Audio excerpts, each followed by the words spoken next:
Hello everyone and welcome back to Destiny. It is a new week and of course it means a new Nightfall, and the second of the Nightfall exclusive rewards for us to earn. Well, luckily, I happened to nab mine in the first run on my Prestige mode this week with my first character. I was pretty excited about that. So with that, let's take a closer look at the Nightfall exclusive for the Inverted Spire, the Trichromatica Ghost Shell. Also, since it is a Ghost Shell and not much to actually review, we're going to touch on whether or not the Nightfall exclusive rewards implemented are actually a successful feature. Let's get into it.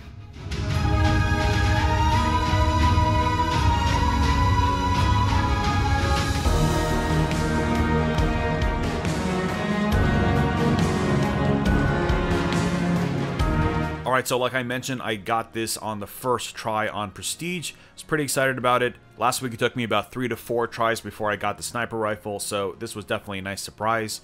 It shades pretty well, but I actually kind of dig the stock look.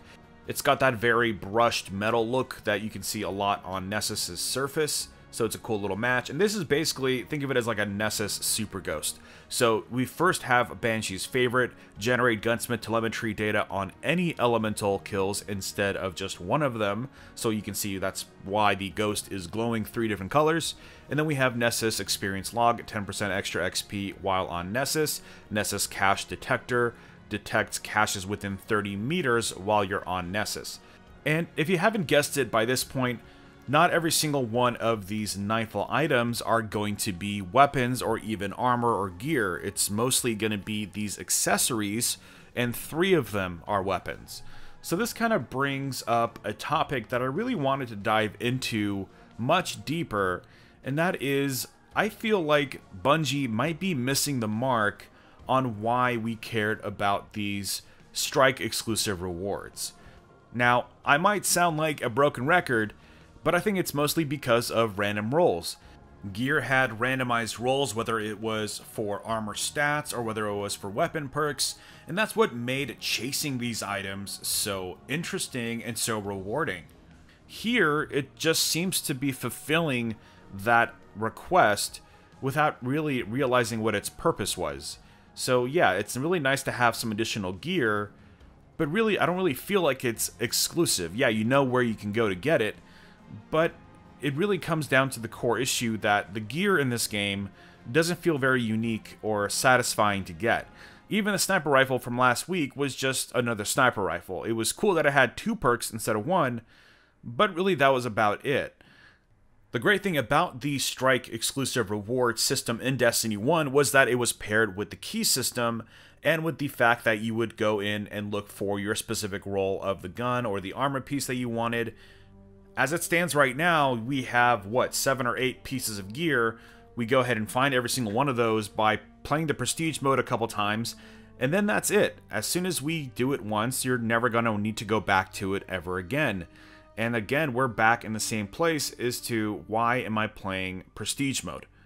So I think this actually raises a very interesting and potentially very serious topic for Destiny, and that is that the development roadmap seems to be catering itself to kind of satisfy the audience with small individual fixes that don't really have a cohesive vision or any kind of purpose other than to satiate that specific line item that has been requested by the community. This kind of goes back to my Edsel video that I made a while ago.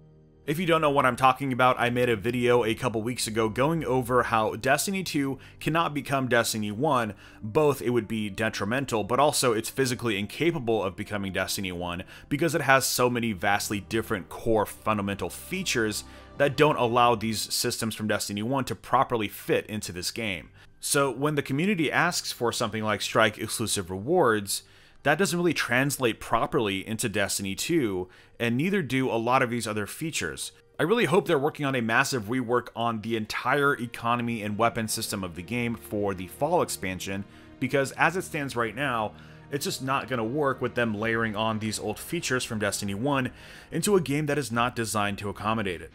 But anyways, let's pull back from the deep philosophy of this conversation and talk more about the surface level stuff. So essentially, we have 5 more weeks of these Nightfall exclusive items, and that is going to lead us directly into the second DLC, which a lot of rumors have been indicating to be launching in the first week of May. So maybe we'll get a replenishment of these Nightfall exclusive items. That would be pretty cool. And then of course we have whatever new strike or strikes we get with the second DLC. This system does have a chance for limited success in the short term before fall, but that's going to revolve around how many exclusive items they can give us and how unique they actually end up being. Let's just hope there is in fact a massive refresh on these items in May, but of course we'll have to wait and see.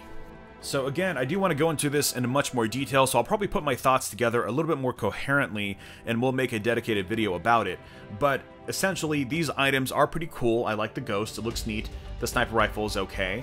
I'm very curious to see what some of the other items are going to be like, but honestly, I don't really see this as a successful feature implementation. But of course, as always, I'd love to know your thoughts on this, so leave them in the comments below, drop a like if you enjoyed this video, and subscribe for more Destiny content. And I will see you all next time.